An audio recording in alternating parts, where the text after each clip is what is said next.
small cat that climbs trees in the rainforest. He might look at this iguana and say, whoa, I can't eat you.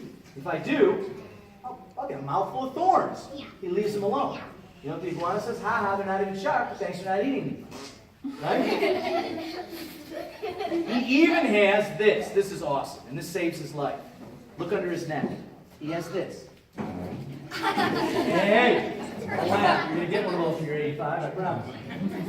That's the dewlap. The dewlap is a warning flag. See, iguanas do not like to live in groups. They like to live alone. So let's assume he's sitting in a tree all by himself. All of a sudden, another iguana invades his territory. When he sees the other iguana, he extends his dewlap. He starts bobbing his head up and down. That's like holding up a sign saying, hey, other iguana, get your big green lizard butt out of my tree. There's going to be some trouble here, mister.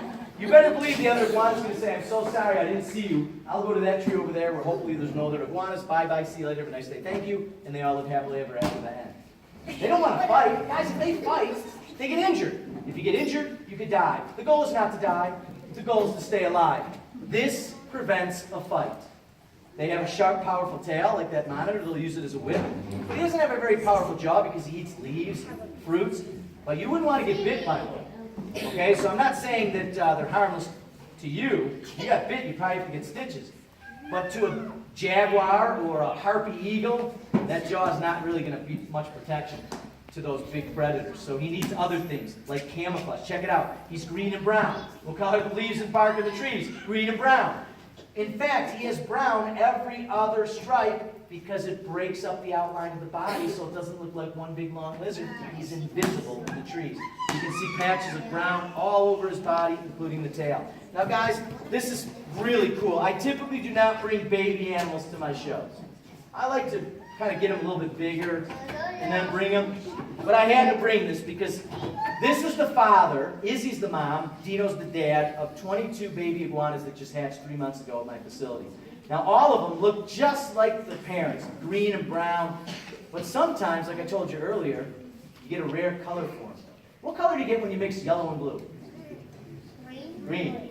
The main color pigmentation in an iguana is yellow and blue. That's where you get the green coloration. What happens when they hatch with no yellow? They come out bright blue. Oh. Look at that. Is that not beautiful? Look at that. Woo! Now guys, there's no parental care when it comes to most reptiles. Alligators and crocodiles are the exception. Some snakes will guard their eggs, but once they hatch, that's it. Often scientists will see iguanas on top of the parents' backs.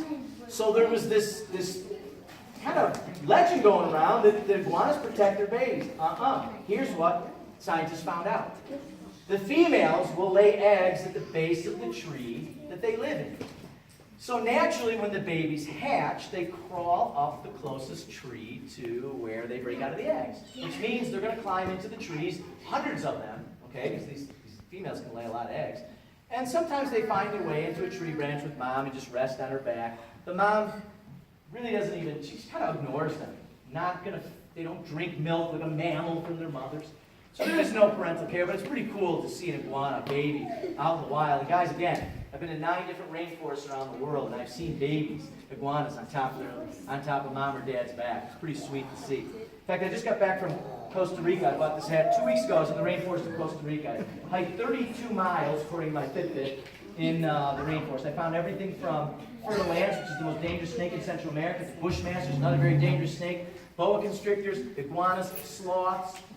Go on our Facebook page and check out Facebook Traveling with the Reptiles. Check out the post I just made about Costa Rica. It was awesome. But anyway, I didn't see any blue iguanas. These things are really rare, and they don't live long in the wild because they don't look like green leaves. Hey guys, do you ever drive down the road with your parents and you see the orange cones on the road? You know why we have orange cones? Because it's easy to see. You don't want the cones to be gray like the color of the pavement or black because you can run off the road, right? Well, this is kind of comparable. They're easy to see. They're bright blue. So a predator, like an eagle flying up, you'd say, whoa, what is that? Oh, that's food. Swoops right out of the sky, grabs them. They don't live very long in the wild, but in captivity, doesn't have to worry about an eagle eating them. He'll grow to this size in a few years. Awesome. I named him Topaz. Where did you get it? I'm sorry? Where did you get the powder?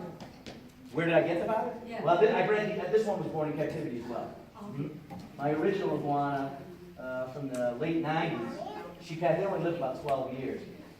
She laid a clutch of eggs, when she was still alive and healthy.